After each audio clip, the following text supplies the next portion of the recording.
Okay, hello, we're here at the London International Wine Fair 2013 at Excel in London. My name's Chris Powell from Local Wine School, and we're here today with Richard Halstead from Wine Intelligence. And Richard, can you tell us a bit more about your company and what you do? Sure. We are a market research company that helps wine businesses around the world connect better with their consumers by understanding their needs a little bit more, thinking about the kind of products that they either like to drink now or might like to drink at some point in the future, and also trying to help businesses understand, where wine fits in with people's lives. And can you tell me what you do, or what your company does, or how you help your clients engage with the UK consumer and enthuse and educate them? Well, I think probably the best way to describe it is that we are the people who ask the questions of consumers on behalf of companies. So we're not necessarily there to sell wine to people. Our job is really to help the business make the best product they can for the customer that they are targeting. And sometimes it's a question of us actually helping them identify who that customer might be.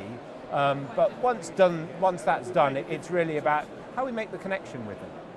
Okay, and if you could offer one piece of advice or one nugget of information and how the UK wine trade can do better in terms of speaking to the consumer, engaging, talking to the consumer, reaching them, what would that be?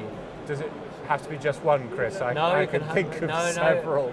No, your top how long, three. How long have you got? As long as you want. Okay, I think probably I'd think about maybe two, possibly three things. The first is that as a trade, I think a lot of people within our business set out to scare the consumer, and I don't think that's a terribly sensible strategy. By all means, I think when consumers approach wine, they're not wanting something that's like Coke or Pepsi or Sprite or a soft drink where there is no thinking involved. It's a utility purchase. There's a lot of emotion invested in not necessarily the product itself, but the what surrounds it. The occasion, the people you're with. It's a social drink, and it's a drink that people want to share with each other for reasons other than the fact that it might taste good. Okay, there's more to it than that. And I think the way the trade kind of interprets that is oftentimes they've got to throw tons of facts at you about why this is a particularly good quality product because of the soil it comes from and so on. And I'm not dissing that per se as a kind of way of describing the product, but I think there's other stuff that could be spoken about.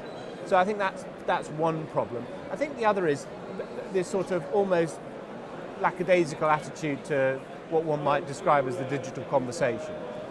There's a lot of interesting stuff happening in the digital world, particularly with regards to people who you argue is perhaps under the age of 35, over the age of 20, so in that sort of segment.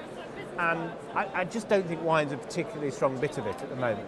I haven't quite worked out why, but I think there's a lot more that we could be doing, not just to kind of say, we're great, this is where we come from, we've been around for hundreds of years, we're quality, which is the sort of standard mantra of a lot of wine businesses. I think it's more a question of trying to kind of engage with people about how they're living their lives and how wine can make their lives more interesting, and going at it from more sort of a bottom up rather than top down.